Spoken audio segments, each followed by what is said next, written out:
Hello বন্ধুরা, আজকে আমি আপনাদেরকে জানাতে চলেছি বাংলাদেশে তৈরি হবে যুদ্ধ বিমান ও যাত্রীবাহী বিমান। আর এবার আমেরিকার যুদ্ধ বিমান ও তুরস্কের অ্যাটাক ড্রোন তৈরি করলো বাংলাদেশের এক তরুণ ক্ষুদে বিজ্ঞানী। আর তিনি তার উদ্ভাবনী দক্ষতা দিয়ে কতটা সফল হয়েছেন এবং কি কতটা এগিয়ে গেছেন তা আমি আপনাদেরকে আজকে জানাবো, এবং কি এই ব্যক্তির সম্পর্কেও আমি আপনাদেরকে আজকে জানাতে চলেছি। চলুন ভিডিওটি শুরু করি। আর এবার বাংলাদেশ হবে পৃথিবীর অস্ত্র, যুদ্ধ বিমান ও যাত্রীবাহী বিমান উৎপাদনকারী দেশ। 2041 সালের মধ্যে বাংলাদেশ যে উন্নত বিশ্বের সাথে তাল মিলিয়ে চলবে, এটাই তো আর সব থেকে বড় প্রমাণ।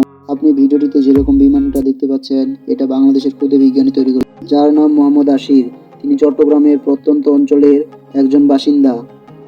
তিনি তার বাসায় তৈরি করেছেন ছোট আকারের একটি ল্যাব, আর এখানে তিনি তৈরি করেন বিভিন্ন প্রকার বিমান, যুদ্ধ বিমান ও যাত্রীবাহী বিমান।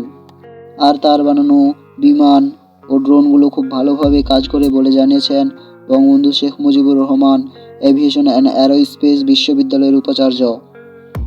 তাই তাকে ঢাকায় এনে এবং কি বিশ্ববিদ্যালয়ে ভর্তি করে একটি নতুন জীবন দিয়েছেন। আর তাই মোহাম্মদ আশির আলী বলেন, আমি বিমান বিষয়ক বিশ্ববিদ্যালয়ে উচ্চতর ডিগ্রি অর্জন করে এবং নতুন নতুন অনেক কিছু জানতে পারলে আমার গবেষণাকে আরও অনেক দূরে এগিয়ে নিয়ে যেতে পারবো এবং বাংলাদেশকে একটি অনেক বড় উপহার দিতে পারবো, যা আমার স্বপ্ন ছিল। এসএসসিতে 3.9 এবং কি এইচএসসিতে 3.5 পাওয়া আশিরকে ফলাফলের ভিত্তিতে নয়, বরং কি মেধার ভিত্তিতে বিশ্ববিদ্যালয়ে ভর্তি করা হয়েছে, জানিয়েছেন কলেজটির উপাচার্য। আরও বলেন, আমরা তাকে সব ধরনের সুযোগ সুবিধা, প্রযুক্তি ও অর্থ দিয়ে তার গবেষণাকে চালিয়ে নিতে সাহায্য করব। আর মোহাম্মদ আশির হবে যুদ্ধ বিমান ও অ্যাটাক ড্রোন তৈরির কারিগর। আর তার হাত ধরেই বাংলাদেশে তৈরি হবে পঞ্চম প্রজন্মের যুদ্ধ বিমান ও অ্যাটাক ড্রোন। আর এটা অনেকেই মনে করে থাকেন, আপনারা কি মনে করেন তা আমাকে কমেন্ট করে জানিয়ে দিবেন। মোহাম্মদ আশিরের মতো বাংলাদেশে আরও এরকম অনেক তরুণ রয়েছে, যাদেরকে আমরা হে প্রতিপন্ন ও হাসি ঠাট্টা করে থাকি। মোহাম্মদ আশিরের মতো বাংলাদেশের এরকম প্রতিভাবান তরুণদেরকে আরও আমাদেরকে সাহায্য করা উচিত। আর তবেই বাংলাদেশ একদিন উন্নত বিশ্বের সাথে তাল মিলিয়ে চলতে পারবে। 1961 সালে আমেরিকার ট্রু ব্রাদার্স বিমান আবিষ্কার করতে পারলেও গত 6 দশক অতিবাহিত হওয়ার পরেও বাংলাদেশ এখনো বিমান শিল্পে আসতে পারেনি। বাংলাদেশ এখনো পর্যন্ত একটিও বিমান উদ্ভাবন ও উৎপাদন করতে পারে নাই।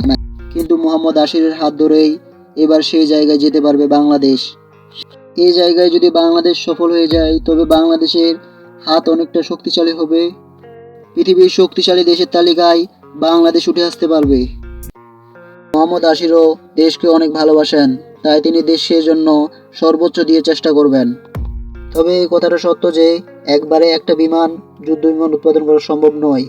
এইভাবে আস্তে আস্তে করে একটা যুদ্ধ বিমান উৎপাদন করা সম্ভব হবে। ভিডিওটি ভালো লাগলে একটা লাইক দিয়ে চ্যানেলটাকে সাবস্ক্রাইব করে রাখুন।